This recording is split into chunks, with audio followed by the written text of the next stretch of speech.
Latar belakang konteks, GKJ ini adalah sebuah gereja yang berdiri, dia lahir pada awal abad ke-20 pada 17 Februari tahun 1931. Nah, konteks GKJ juga hadir pada saat mereka melintasi zaman kolonial, penjajahan Jepang dan juga perjuangan kemerdekaan. Dan setelah hal itu, terjadilah sebuah perubahan yang mendasar setelah terjadinya Perang Dunia Kedua. Dan oleh karenanya, Indonesia bukan lagi menjadi bangsa yang terjajah, tetapi Indonesia berdiri sederajat dengan bangsa-bangsa lain yang menghargai persamaan dan keadilan. Lalu, dalam konteks keselamatan, hakikat penyelamatan Allah itu adalah mengembalikan bagaimana relasi manusia ke dalam hubungannya yang benar setelah adanya dosa manusia yang mengakibatkan relasi antara manusia dengan Allah menjadi terputus. Lalu yang kedua, penyelamatan dilakukan dengan cara Allah dan melibatkan diri di dalam kehidupan manusia itu sendiri. Lalu yang ketiga, penyelamatan itu juga sekaligus teranyam di dalam kehidupan dan juga sejarah kehidupan manusia. Lalu dalam pokok manusia, GKJ di dalam TGTL atau Tata Gereja dan Tata Laksana serta PPA GKJ, pokok-pokok ajaran gereja, di sana mereka menegaskan bahwa manusia itu memiliki 3 cara berpikir. Yang pertama ada mistis, lalu yang kedua ada ontologis, dan yang ketiga ada fungsional. Ya, lalu berkaitan dengan hal ini, manusia di dalam kehidupan serta bangsa dan negara mereka harus mampu untuk melaksanakan kebersamaan nasional sebagai respon atas keselamatan. Dan oleh karena itu salah satu cara manusia untuk dapat merespon hal itu di mana mereka mampu untuk menjalani hidup yang beretika.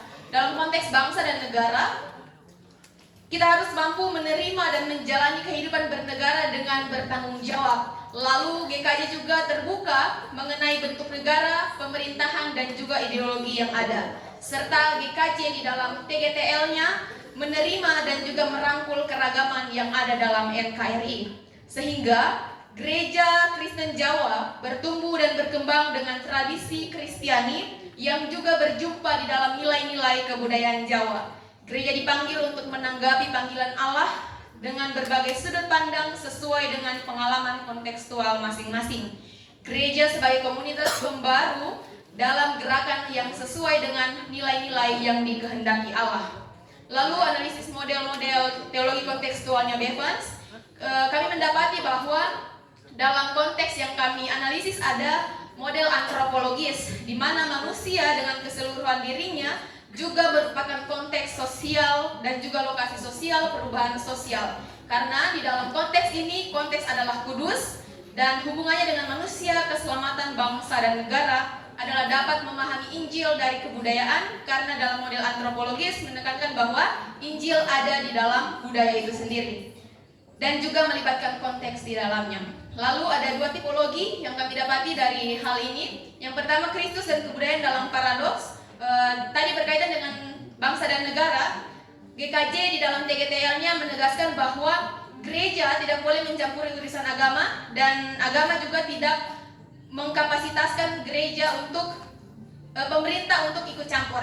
Jadi, tetapi di dalam keduanya manusianya sama-sama bertanggung jawab untuk mengerjakan keselamatannya serta bagaimana mereka bertanggung jawab terhadap realita-realita kehidupan yang ada di dalam bangsa dan negara. Jadi tipologi Kristus dan kebudayaan dalam paradoks, Kristus dan kebudayaan terpisah dan memiliki otoritasnya masing-masing, namun sekaligus yang memiliki keterhubungan dikarenakan anugerah. Hubungannya dengan manusia, keselamatan bangsa dan negara adalah manusia mengerjakan keselamatannya, namun sekaligus bertanggung jawab dengan dinamika bangsa dan negaranya. Lalu tipologi yang kedua adalah Kristus pengubah kebudayaan. Kebudayaan tidak ditolak, Kristus sang reformator. Kristus dalam budaya memberi arah, tujuan, dan juga makna yang baru.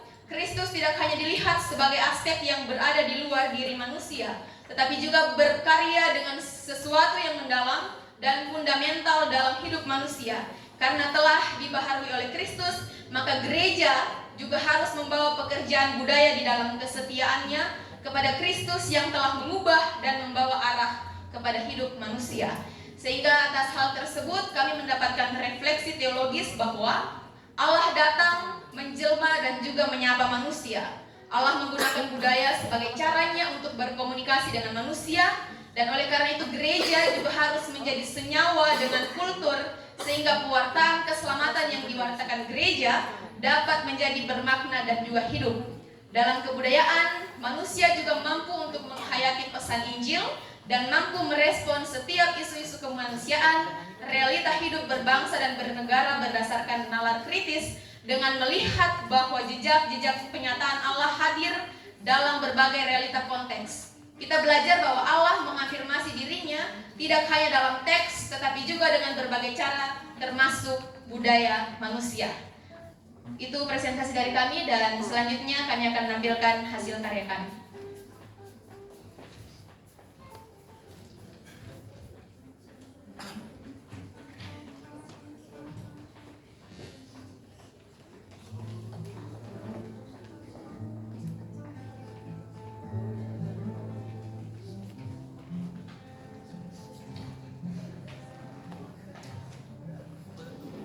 Dalam konteks kehidupan bergereja, pemahaman gereja Kristen Jawa menjadi landasan yang kaya akan nilai-nilai spiritual dan juga kearifan lokal.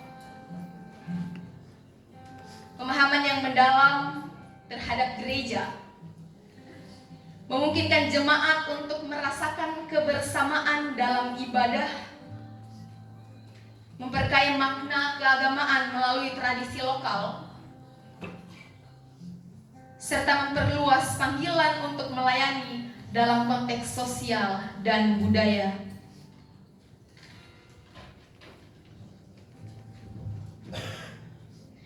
Aku hadir dengan diriku. Aku tumbuh dalam rumahku, rumah yang di dalamnya aku dapat utuh yang tidak dipaksakan untuk runtuh.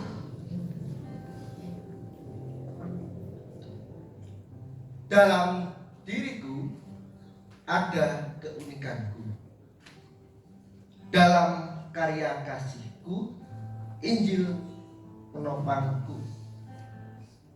Dalam ruang-ruang dialogku, bangsa negaraku bersatu.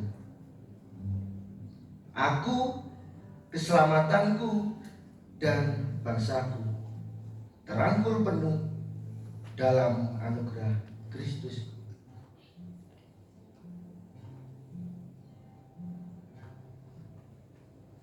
Sugeng sonten para sedherek kinasih, kula Mbah Semar. Lan ing sonten menika kula nggih wonten tembang. Menawi tembang menika saged ndadosaken kegiatan ing pagesangan kita. Lan tembang menika mekaten.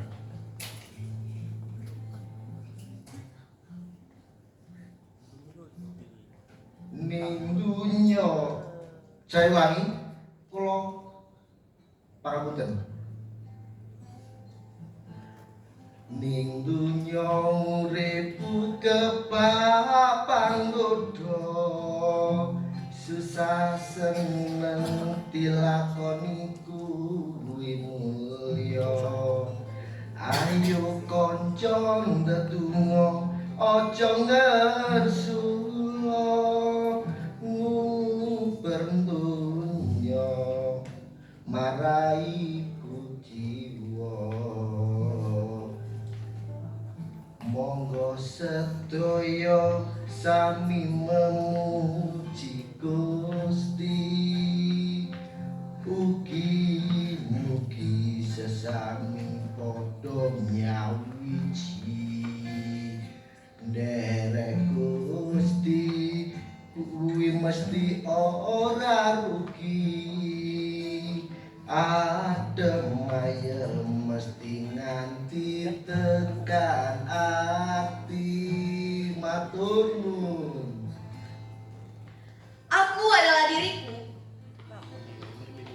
Aku tidak ditolak.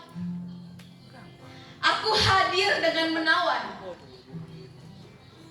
Aku berjuang untuk terus berdampingan tanpa satu pun yang dikesampingkan. Kristus ada di Indonesiaku. Ia hadir dalam budaya bersuara tanpa cacat celah. Ia hadir dalam ruang-ruang makna.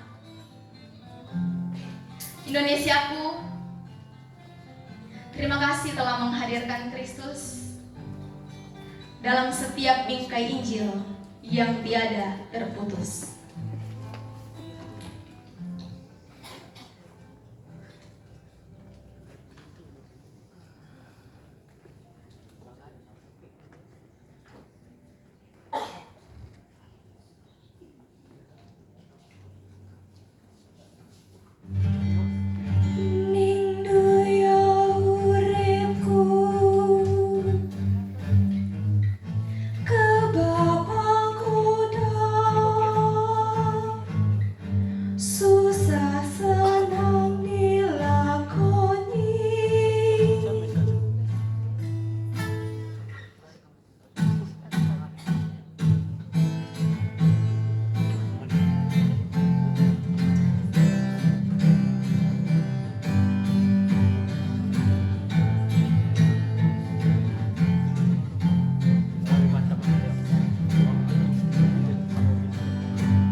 Manusia adalah ia yang beragama sekaligus berbudaya. Manusia adalah ia yang mau peka terhadap perubahan dan dinamis dalam menghadapi realita konteks. Karya keselamatan Allah menjadi titik tolak manusia untuk menghidupi relasi dengan Allah.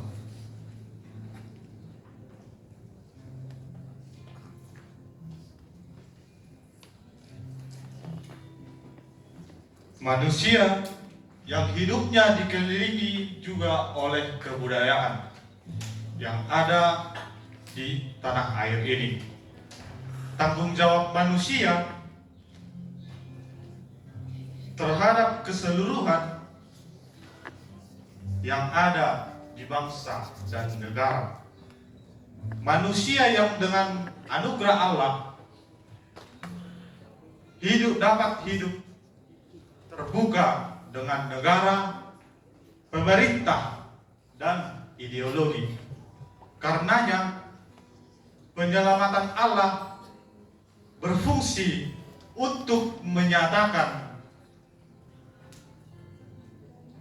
keluhuran nilai-nilai kerajaan Allah. Berdasarkan hal itu, manusia dengan segala proses hidupnya harus memberi inspirasi bagi pembangunan dunia. Manusia harus mengembangkan kehidupan bersama sesuai dengan nilai-nilai yang diteladankan Kristus. Makna kerjasama mewujudkan kesejahteraan bersama. Nilai solidaritas untuk saling mendukung dan memberdayakan. Nilai kesetaraan dan nilai kekerasan, nilai kebajikan, serta integritas yang memiliki karakter Kristus.